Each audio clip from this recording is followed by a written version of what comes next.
There it is. He punches the air with delight, and why not? That's been a brilliant 100. Brilliant. There are his colleagues. He's waited some while for that. First Test 100.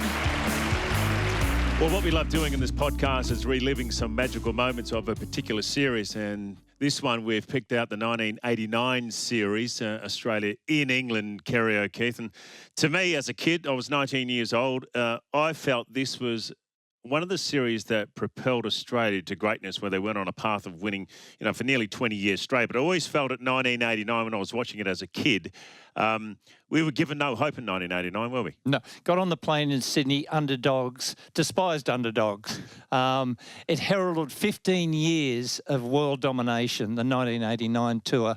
My question to you, Steve Waugh, on that tour, out of London, David Boone was becalmed on 49 cans of beer. The record was Rod Marsh at 51. Did the team agree to send somebody to the pilot to say, do a few laps of London, Boone can break this record? Oh, no, Boone was pretty consistent, mate. No truth in the matter. He had no problems at all. He was calm and composed, and it was an easy 50, mate. He probably would have gone on to make a century with did a few more laps of London. But yeah, he had a few with him as well. It was sort of not the normal preparation. I've been on tour since, and you're not allowed to have a drop of alcohol. Back in those days, it was encouraged. But the fact was, you were down the back of the plane in the economy section, and there was not much room, no real movies to watch for 20-odd hours. So you'd set yourself up in the galleyway, and you'd play cards, and that'd be the place where the guys would gather and have a few beers. And I guess one thing led to another, and it was solid start to the tour. Yeah. Tugger, I mean, you were given no hope, weren't you? I mean, there were plenty of fresh faces in there. The standout legend on that tour was probably Alan Border, Bobby Simpson. But is it fair to say that you were given no hope to win that series? Look, we didn't have a lot of form going into it, that's for sure. And for a lot of us, it was a make-or-break tour. Myself, 26 Test matches without a century. I've taken a few fifers, but hadn't got that breakthrough century. Dean Jones, Merv Hughes, Ian Healy. A few of us have been there for a while and hadn't really been that successful in Test cricket. The team wasn't winning a lot. Then we had people like Terry Alderman, who was, aging a bit, so it was a side that had potential, but we were up against a very good England side on paper.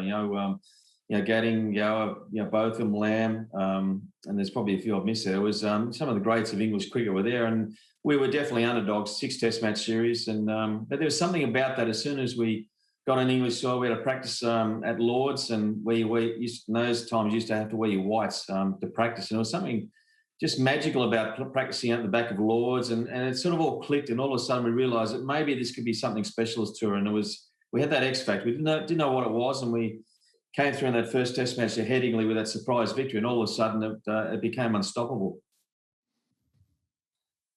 Yeah, you mentioned Headingley. I was a 15-year-old Yorkshire schoolboy, and that was the first ever Test match that I went to watch. And I was there for all the days. You managed to chalk up a 177 knot. I think it was around that number. Yep. England used 29 players in the series, Tugger. If they played 29 players in one game, do you still think you'd have beaten them? Well, potentially in the first couple of tests. I think there was 4 wickets in a few of the Test matches. But, it was, looking back, it was disjointed for England. A lot of the players had signed up for the Rebel Tour of South Africa, I think, and there was a lot going on behind the scenes we didn't know about till later on. So a lot of players probably had things on their minds, players maybe the end of their careers. But we just, we got on a roll all of a sudden, and things just started happening. And then when you're on a losing side, the English selectors panicked, and they kept picking new players who'd done well in county cricket. I guess an example of that was probably Phil Newport, I think, who took seven for not many against us at Worcestershire using, I can't remember if it was a Duke or a Reader ball, and he swung it round corners, and we had no idea how to handle him. And he got picked in the first Test match, and that ball didn't swing, and consequently it was medium pace on a flat wicket. So things didn't work out for England. They tried a few different things, but once you start, shuffling the deck chairs, it was basically like shuffling the deck chairs on the Titanic. It was disaster waiting to happen. Mate, you averaged 126 in the series. Mark Taylor got 800 runs. And I've seen so much vision. The Poms seem to think that you two had a weakness short outside the off stump. I reckon you two played 1 million square drives through point. Yeah, there was some nice They stuff served up, persisted, didn't they? Yeah, first test match at Headingley, I look back and I think, there was some pretty generous stuff. And, we set a solid platform on the first day and I was relaxed going into the second day. Having said that, I needed to score a century. I've been 42 test innings and you can't really imagine players these days getting such an extended stay in the test match side. But once I saw Mark Taylor get the 100, it sort of released the pressure on myself, thinking I've played a lot with Tubby over the years and maybe it's time I went out there and got some runs. And the bowling was pretty helpful on that particular day. And once we get our confidence up, England's a great place to bat. I've always believed that once you get in, the boundaries are reasonably short. I preferred probably the slower nature of the pitches, so you could play a bit squarer and use your hands more so than the footwork. And once I got on a roll, it was the team was on such a high that guys were taking wickets, were taking all their catches, and it just seemed to be the perfect tour where everything happened nicely for us all. I just want to take you to AB on that tour, Tugger. I mean, 81 he got beaten, 85 they got beaten. There was a definite shift from Alan Border's attitude of not mixing or not being as friendly as they were in the past. Is that true? Yeah, totally 100%. We were encouraged not to sort of mix with the opposition, not to talk to the opposition. There was a policy of no wives on tour till really the fifth or sixth test match. So it was 3 or 4 months where the guys were together. We played hardball. I mean, the first test match was a bit of a fluke when I look back on it because, we really were a team that we used to losing a lot. So we were happy to, I think, probably draw the first test match. So Alan, in fact, batted on to just before lunch on the 5th day before we declared. So that was a sign that, we wanted to make sure we didn't lose the first test match. And secondly, it was a bit of a bonus if we were going to start taking a few wickets. And I think we got one before lunch and Merv bowled really well and Terry Oliver and Jeff Lawson. And all of a sudden it started to happen in the middle session. And we had this incredible unexpected win against the Aussies. And that gave us enormous belief that we could actually beat England, we could compete and we could do things that we probably didn't realise we could do. So the first one was a bit by accident. And once we got our nose in front, we really started to believe. But Alan was a tough captain on that trip. Even in the county games, we wanted to make sure we tried to win every county game. We played as hard as we could. It was like playing a test match. Every moment we stepped foot on the field in practice or a test match, it was 100% commitment. And that was really driven by Alan Border and Bob Simpson, who were very professional and thorough. And a lot of us were learning how to become professional cricketers. Okay, how surprised were you when Jeff Marsh and Mark Taylor put on over 300 opening partnership? The wicket finally was England's, the first wicket. What was David Gower doing at lunch? Oh, look, I don't know why. He's probably praying, I suppose. He ordered champagne and they all drank champagne on getting one England Australian wicket.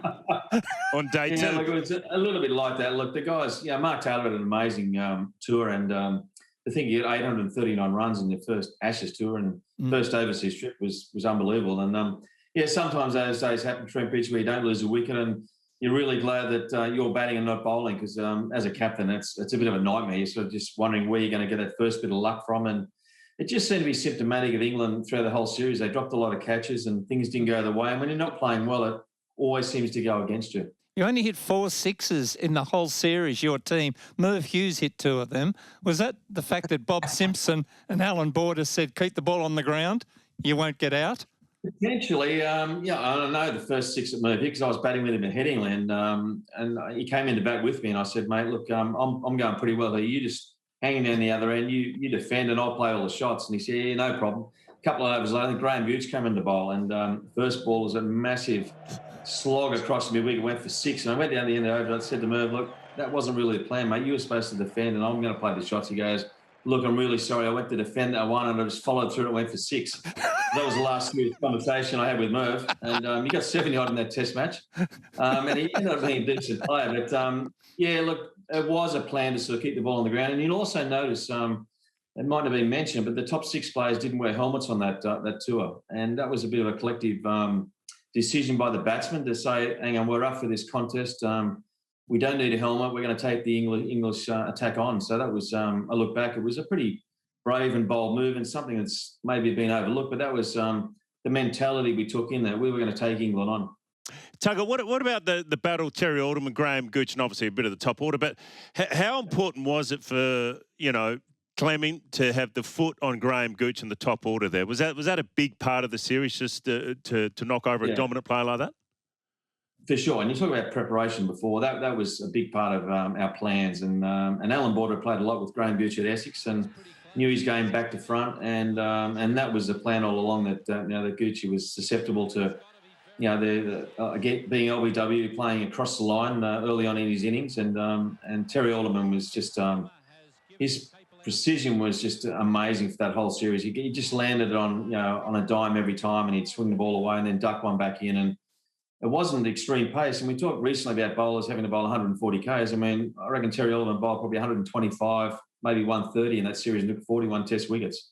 So it was all about skill and cunning and know-how, and just prizing opening the weakness in the batsman. But that was a plan directly from Alan Border, and he was probably their best bat in the side, and that was a major moment for us, because we knew if we get Graham Gooch out early, it would send a bit of a shockwave to the rest of the batting order, and it was so sort of debilitating for England that I think Gooch pulled out of one of the Test matches to go back to county cricket to try and find some form. So it was something that certainly unsettled the England lineup. And he had 19 LBWs in those 41 wickets. There was graffiti in London because they were not happy with Margaret Thatcher. Thatcher out, LBW Alderman. That's the effect correct. that he had on the poems. No, it was like that. It was just, and I got to be thankful really to the quality of umpiring. David Shepherd and Dickie Bird and those guys. It's probably the fairest umpiring I've ever seen. And in fact, sometimes we felt as if we got the rub of the green. It was, getting 19 LBWs from two local umpires. You've got to say was really the spirit of cricket. Those were fantastic umpires. We trusted them 100%, and we knew that they were going to be fair in what they were doing. But to get for all of them to get 19 wickets shows that he bowled stump to stump, and it was there's a little bit in the pitches, but it was just world class bowling. So did you back then in '89 at the end of the series have any kind of idea that you were going to dominate, the Ashes for such a long period? No, not at all. I mean, we'd lost my first Ashes series was in Australia when Mike Gadding took England to victory, and we lost that series, and then went to obviously England in the next series in '89, and we didn't know how we were going to go. We're underdogs, 6 Test match series. Back in those days, there were rest days. We won 4-0, and I think if there wasn't a lot of rain, we probably would have won the series 6-0. But we maybe thought at the time, okay, we've had a great series. Thankful for that. We might go on and win the home series in Australia, but we didn't really appreciate that it was going to be that period of dominance. But I look back on it, and I think a lot of it was because the England players were almost owned by their counties. So when we're playing in England, we felt as if county cricket took priority over playing for the national side. An example of that might be if every Test match the England guys were playing, they'd pretty much pack up their gear after the Test and be driving to a county match on the same night as that Test match had finished to get back to play for their county. So we felt we had a big advantage that they were sort of not totally focused on playing for England whilst we were on tour. We had 100% concentration on the task at hand. So maybe that contributed to what was happening. And I think a lot of times the England selectors didn't get it right. Players like Devon Malcolm, we were so glad every time he wasn't on the team list. It was like 3 cheers, that he wasn't playing, and he was seen as someone that was too reckless and not consistent enough. But at the end of the day, to win a Test match, you've got to take 20 wickets. So I think some of the selections over the years probably didn't match up. England always had talent in their team lineup, but we felt as if in the crucial moments that we had maybe that's something a little bit extra that could win the must-win moments in Test matches. When you guys won that '89 series, you came back to Australia, had a ticker tape parade. Did you think it was ever going to be that big? That series win? Look, look back, it was outrageous. I mean, I can't believe what actually happened. I mean, George Street in the city, we got the keys to the city, and then we had two of us in a car going to George Street, and there was streamers being thrown from the buildings. There was hundreds of thousands. Well, there must have been tens or hundreds of thousands of people. It was just, I look back and it was just, we didn't realise at the time how huge it was, and it was such a significant moment for sport in Australia and cricket. And we hadn't won overseas for a long time, but just the celebrations, I don't think we've ever seen them since in cricket in Australia. So I felt really lucky and privileged to be a part of it. But at the time, it was just this enormous wave of emotion in Australia that they were so proud of this team that gone as massive underdogs and won 4-0, and the whole nation wanted to celebrate and feel good about it. So yeah, it was just it was nice to be a part of.